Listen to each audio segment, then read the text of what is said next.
Hello guys, ayan, at ako'y nagluluto ngayon. Papakita ko lang sa inyo kung anong aking niluluto. Tingnan natin. Ayan, ayan. Nag-iihaw ako sa kalan. Ayan, hindi sa uling. Ayan po, dito ako nag-iihaw sa aming kalan kasi ayoko magparikit ng uling at mausok. Kaya dito ako ngayon nagluluto sa aming kalan. Ayan guys, oh, diba? Sarap. Ang taba ng tilapia. Ang taba-taba niya.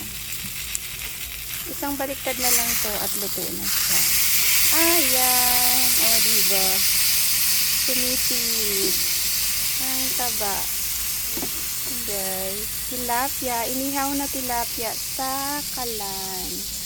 Ayan, ang kalan.